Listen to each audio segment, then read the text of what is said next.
Morning. So here it is. Welcome to Morning Minutes with myself, Michael Burgio, Mark Novak, episode 226, bringing you tomorrow's news. Today, yes, new first home buyer grant has been adjusted and it's big. It will change the game. Christmas has come early for first home buyers. Mr. Novak, what are some of the changes? Look, first of all, it doesn't just apply to the people that are sitting in that price range.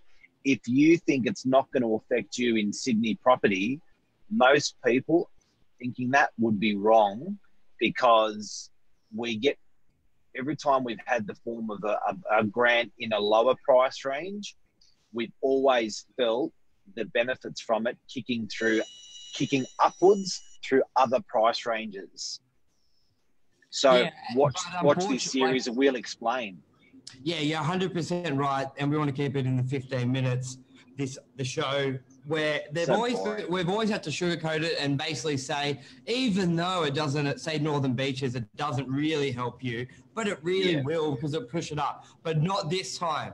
There is actually a benefit that will help majority of purchases on the Northern Beaches, and the big thing is, from before with the grant, what it was, basically the benefit was up to 800,000. The sweet spot was a purchase of 650.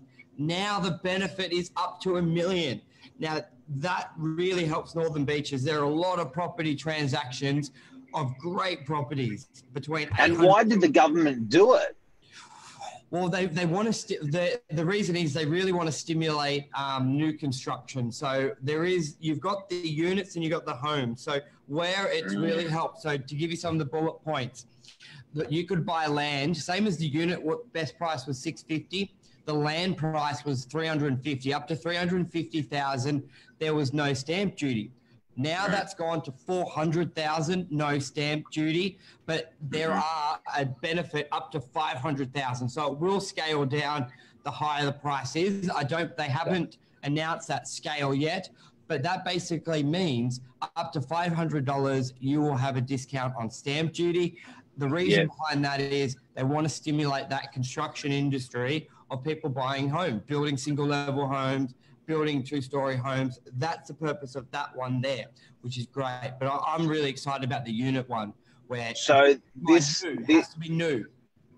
So this ladder or this change, they've left that ladder for existing properties the same. The bracketing for existing properties the same, but they've changed the bracketing for new properties. Yes.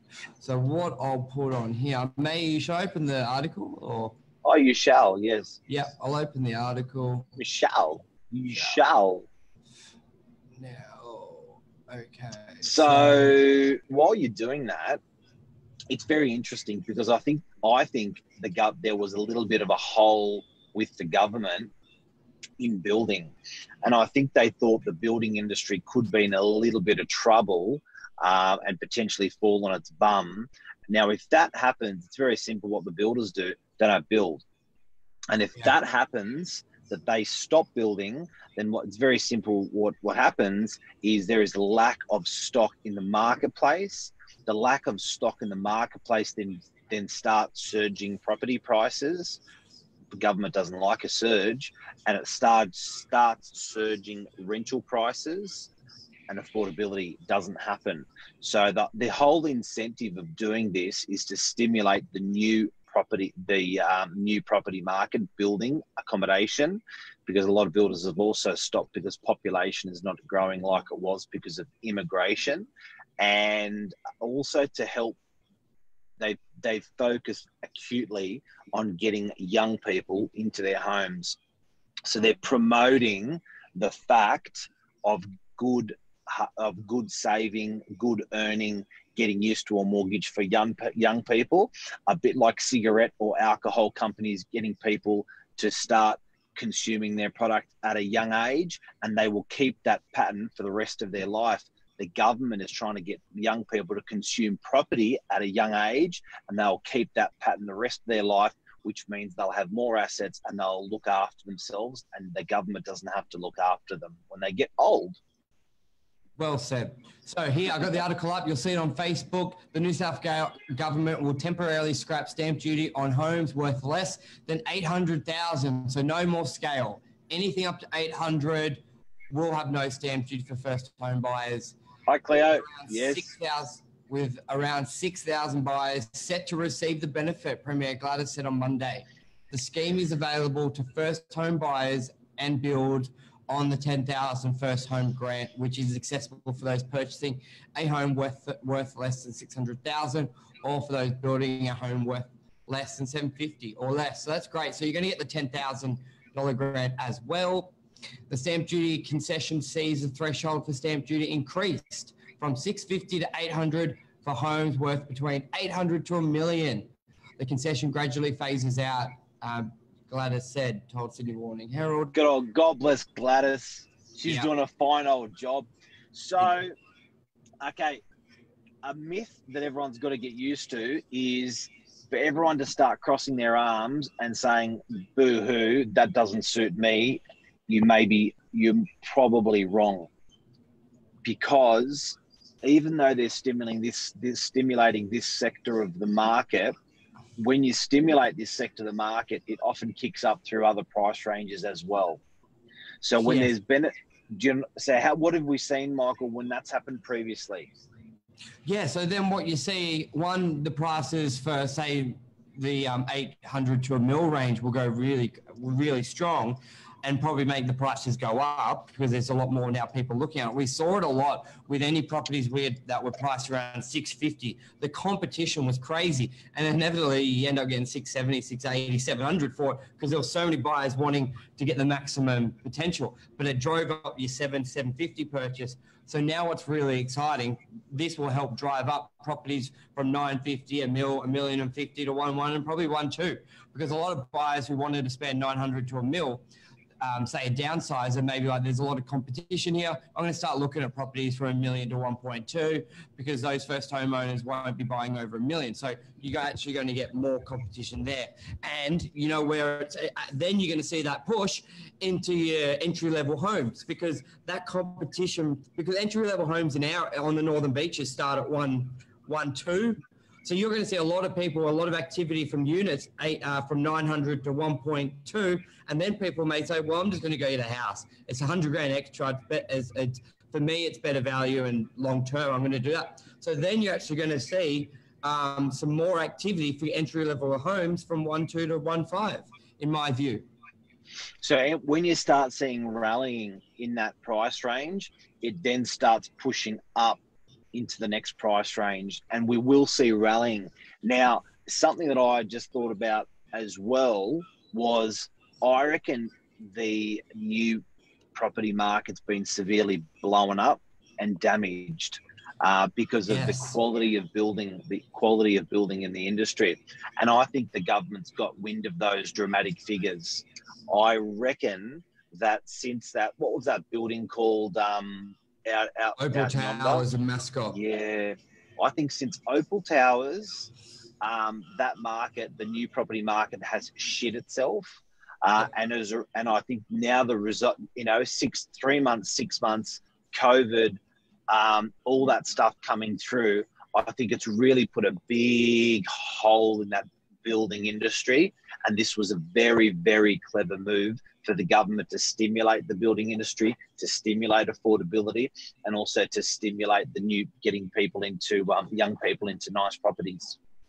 Well said, because unfortunately, there's just so much bad stigma on new builds at the moment. Massive. But, I know this is not what it's about, but you got to remember, guys, the pure numbers on this. It's a little bit like when you hear of a murder in a city.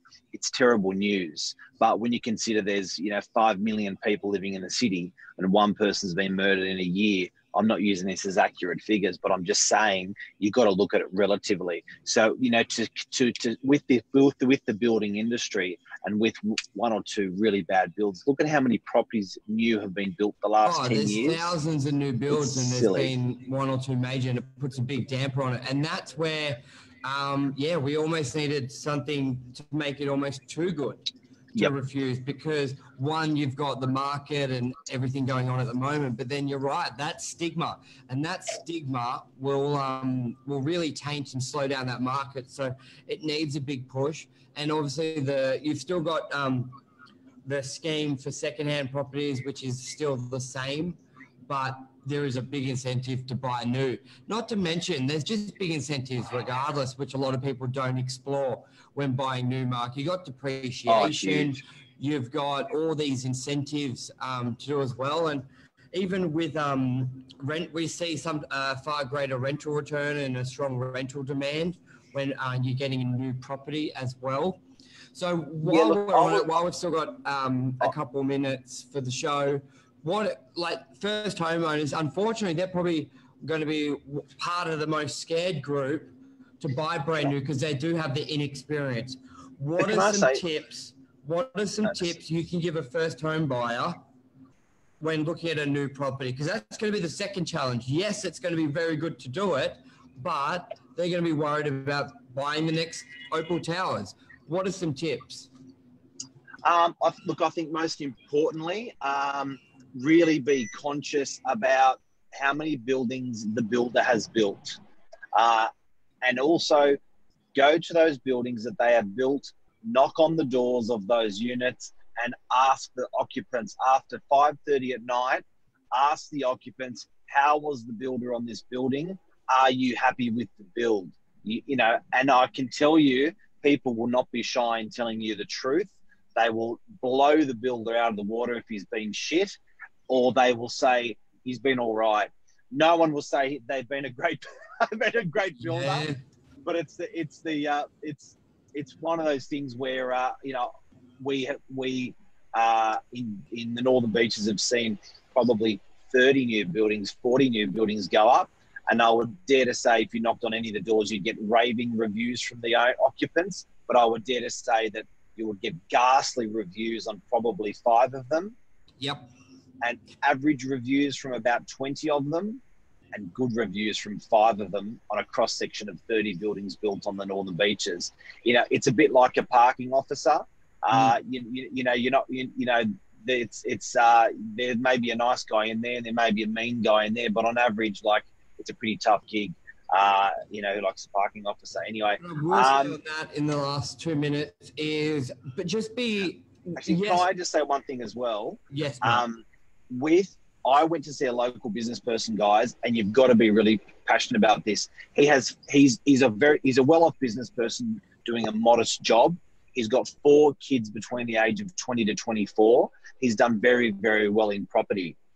He told me he was going to wait till February to when the arse drops out of the market so he could take advantage of the new home buyers grant. I said to him, have you got rocks in your head? For $125,000, $25,000 per kid, you can put them all into a 1-bedroom unit for $500,000 today. Why are you waiting? The interest rates, have a look at them. The deposit, 5%. The grant, 0 stamp duty. I said, if I told you this 5 years ago or 15 years ago or 25 years ago, you would have jumped on this opportunity. Now the opportunity is under your bloody nose. You're second guessing it till February. You got rocks in your head. Guess what he said? You're right. Yeah. Yeah. I actually didn't think of it that way, and you're actually spot on. And the last thing with defects when you go to these buildings, it's not necessarily, there's always going to be because I was doing a bit of a survey and called on a building we had finished, and now with any new build, there's always a lot of little issues. This tap didn't work, that PowerPoint didn't work. Like when you talk about something major, we're not talking about those things. Now, the 2 things you judge, because there's always going to be little things. There may be a little hole in a pipe and the water doesn't sit right in the bathroom. Like, we're not talking about those little things. There's always this. Like, you get a brand new Mercedes Benz, you're going to take it in for a problem, guaranteed. But the thing is that you've got to judge. One, you've got to separate the little minor teething issues with big issues. Is the response time? Well, I know, especially with Meriton, when there's been a little issue, they're out there like next day fix it, redo it. There's no time. And a lot of people don't give the builders the credit for that, where they will go, oh, we had heaps of issues. But like, go deeper on that. Go, what were they? Oh, that power light didn't work. That didn't work. Well, how long did it take for them to come out? The next day. Deeper. Well, okay. Well, that's okay then, right? There's always going to be that, compared to they didn't waterproof the balcony, because some people make a PowerPoint not working sound as bad as they didn't waterproof the balcony and they never came back. Like when they say, no, bad builder, and go a little deeper, do your research, be an investigator. That's the key we can get, especially with these great incentives to buy new. You need to be the investigator. That's a 15-minute show. Anything else you want to add, Mark? It goes so quick. Goes so quick. That was fun. Yeah. All right, guys. Thank you for joining. It will be converted to a podcast. We will be back tomorrow morning for the morning minutes. Thank you, everyone, for joining. See ya. Thanks, legends. Bye.